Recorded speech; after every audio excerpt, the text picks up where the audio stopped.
Bismillahirrahmanirrahim. Assalamualaikum warahmatullahi wabarakatuh. Alhamdulillah, hari ini kita masuk ke pembelajaran 5 subtema 2. Di pembelajaran 5 subtema 2 ini kita akan belajar 3 materi pokok. Yang pertama ada ragam tarian tradisional, yang kedua ragam permainan tradisional, dan yang ketiga adalah toleransi. Oke, kita bahas satu-satu sesuai dengan slide-nya. Yang pertama adalah ragam tarian tradisional. Negara Indonesia merupakan negara yang sangat kaya akan budaya. Salah satunya adalah tarian tradisional. Berbagai tarian tradisional berasal dari berbagai suku bangsa di seluruh wilayah Nusantara. Tarian tradisional tersebut akan terus ada jika kita sebagai generasi muda turut melestarikannya. Salah satu caranya adalah kita melestarikannya dengan cara mempelajarinya, mengenalnya lebih jauh, juga mempraktekannya. Insya Allah jika kita melakukan itu, maka tarian-tarian tradisional yang ada di Nusantara ini akan tetap lestari dan tetap terjaga. Sekarang ada beberapa contoh di gambar, contoh tarian tradisional dari beberapa daerah. Yang pertama ada tari perang dari suku Dayak, ada tari saman dari Aceh, ada tari merak dari Jawa Barat, ada tari tortor dari Sumatera Utara, ada tari jaipong dari Jawa Barat, ada tari kecak dari Bali, dan yang terakhir tari piring dari Sumatera Barat atau dari Minangkabau. Itulah contoh atau beberapa contoh tarian yang ada di negara kita, di Indonesia ini. Sebenarnya masih banyak lagi tarian tradisional yang ada. Nanti kalian bisa cari tahu langsung apa saja tarian tradisional dari Sabang sampai Merauke. Atau kalian misalnya pernah melakukan tarian tradisional apa. Selanjutnya materi yang kedua adalah ragam permainan tradisional. Selain Indonesia kaya akan tarian tradisionalnya, Indonesia juga punya banyak permainan tradisional. Nah, permainan tradisional tersebut juga seringkali sampai sekarang masih tetap dimainkan atau dilestarikan oleh anak-anak Indonesia di sebagian beberapa daerah. Kita lihat di contoh. Di sini ada 4 contoh permainan tradisional. Yang pertama ada enggrang. Nah, enggrang ini permainannya menggunakan bambu. Jadi anak yang naik ke atas bambu. Permainan ini harus menggunakan konsentrasi serta keimbangan yang bagus. Selain untuk bermain, permainan ini juga mengasah keseimbangan dan fokus kita sebagai pemainnya. Selanjutnya yang kedua ada taplak gunung. Permainan taplak gunung atau sering disebut juga permainan engklek. Yang ketiga ada permainan gundu. Nah, gundu ini adalah alat permainannya dengan cara disentil atau dilemparkan kepada gundu-gundu milik lawan. Nah, yang terakhir ada permainan congklak. Congklak ini pasti kalian sudah tidak asing lagi karena permainan congklak yang masih dalam masuk kategori permainan yang gampang untuk dimainkan untuk semua usia. Nah, masih banyak lagi permainan tradisional yang bisa kita kerjakan, yang bisa kita ikuti, kita lestarikan. Semoga sampai sekarang permainan ini masih tetap kita mainkan, masih tetap kita jaga. Jangan sampai permainan modern malah mengalahkan permainan tradisional. Begitu ya. Nah, dari 2 ragam tradisional itu, ragam tarian dan ragam permainan, kita bangsa Indonesia yang banyak masyarakatnya bisa saling menghargai, saling menghormati, saling melestarikan kebudayaan dan permainan daerah masing-masing. Maka dari situlah akan terciptanya sikap toleransi antar sesama. Ada yang tahu apa sih toleransi itu? Toleransi adalah sikap saling menghargai, saling menghormati pendapat orang lain, saling menjaga perasaan dan pendapat orang lain yang antar sesama, antar individu, dan antar kelompok. Jadi intinya toleransi itu sama-sama saling terima, tidak ada merasa bahwa pendapat dirinya paling benar, tidak ada merasa bahwa kebudayaan daerah ini yang paling bagus atau daerah ini tariannya yang paling sempurna, tidak ada. Jadi toleransi adalah sikap yang saling menghormati ketika ada perbedaan, ketika ada perbedaan pendapat, perbedaan cara pandang, baik kelompok atau individu, itulah saling menerima. Itulah yang disebut dengan toleransi. Nah, toleransi juga ada manfaatnya. Apa sih manfaat toleransi itu? Yang pertama, manfaat toleransi adalah menguatkan nasionalisme. Nah, apa tuh maksudnya menguatkan nasionalisme? Dengan kita bersikap toleransi, maka sikap nasionalisme kita atau sikap kebangsaan kita semakin kuat. Kita semakin bersatu, menjaga keutuhan, persatuan, dan kesatuan bangsa Indonesia. Yang kedua, menguatkan persaudaraan.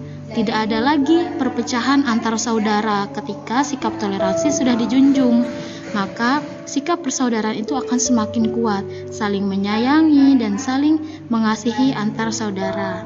Yang ketiga, menciptakan keharmonisan dan kedamaian.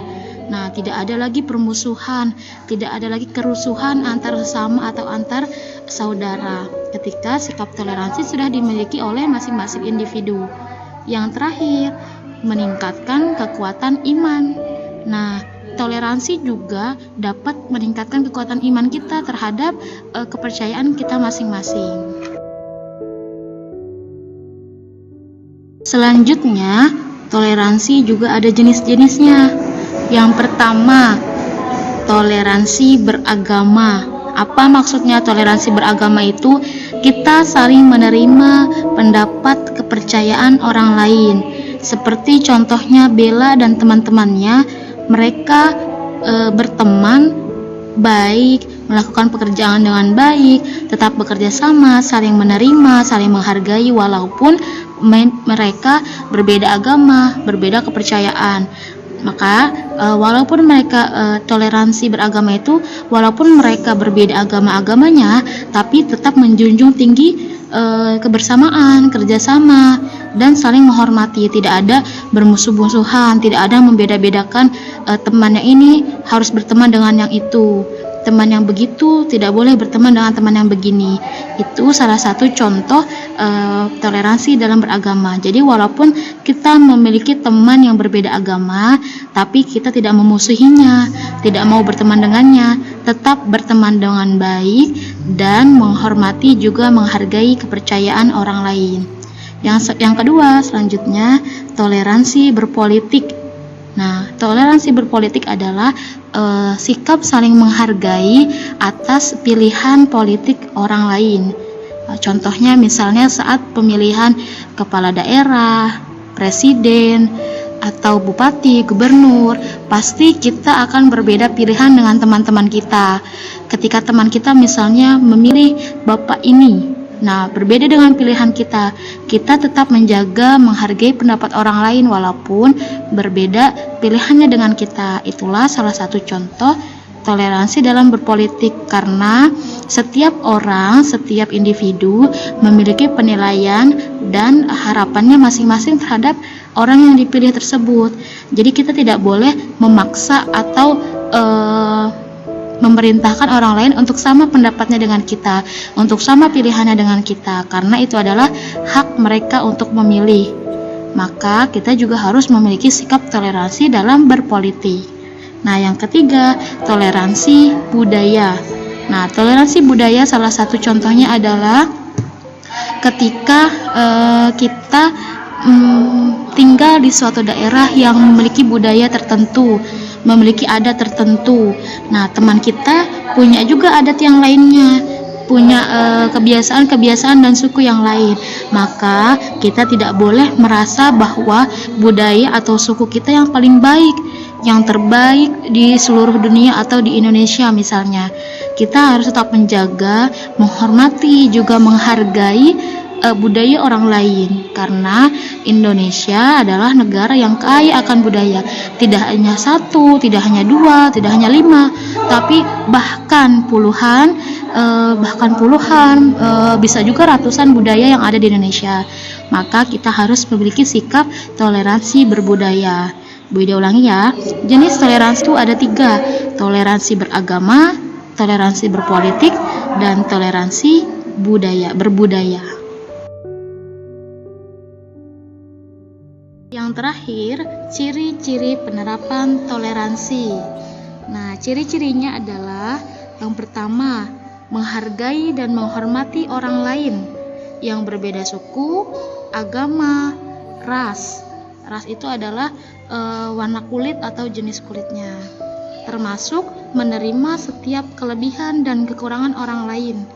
Karena setiap suku memiliki perbedaan yang cukup mencolok, mulai dari cara berinteraksi, pakaiannya, ritual-ritualnya, bahkan penampilan fisiknya pun sama, berbeda-beda. Maka dibutuhkan toleransi yang tinggi untuk dapat menerima dan saling menghargai satu sama lain. Yang kedua, membiarkan orang lain menganut kepercayaannya. Menghargai kepercayaan berarti kita tidak mengusik setiap hal yang dilakukan orang lain atas kepercayaan yang dianutnya.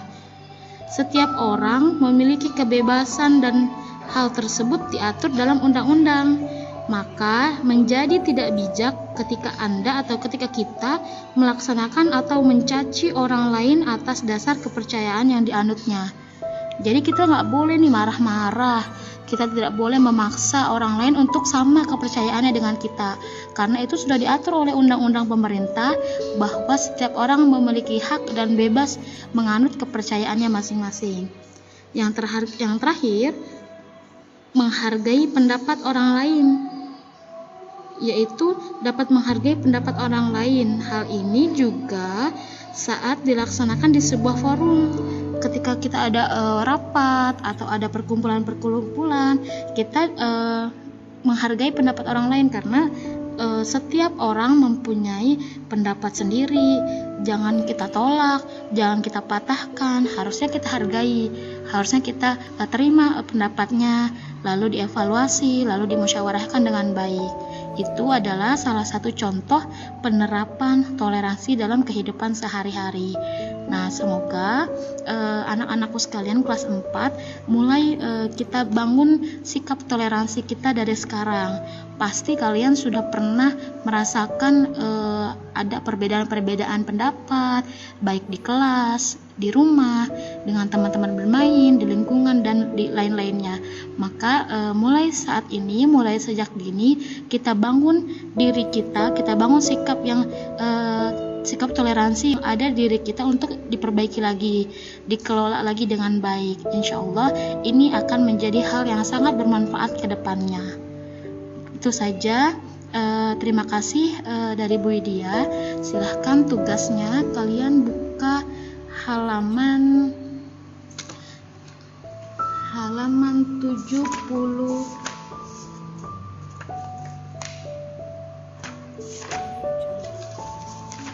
halaman 75. Silahkan dibaca halaman 75, bacaan toleransi penting. Nah, kerjakan halaman yang ayo berlatih. Nilai apa yang dapat kamu ambil dari bacaan di atas? Jadi kira-kira dari bacaan toleransi itu penting, apa yang bisa kalian petik, atau poin-poin penting apa yang bisa kalian fahami dari bacaan itu. Terima kasih dari Bu Widya. Mohon maaf ada kesalahan kata-kata. Semoga kalian belajar di rumah dalam keadaan tetap semangat. Insya Allah mudah-mudahan keadaan ini akan segera berakhir dan kita akan segera belajar kembali normal di sekolah. Terima kasih. Wassalamualaikum warahmatullahi wabarakatuh.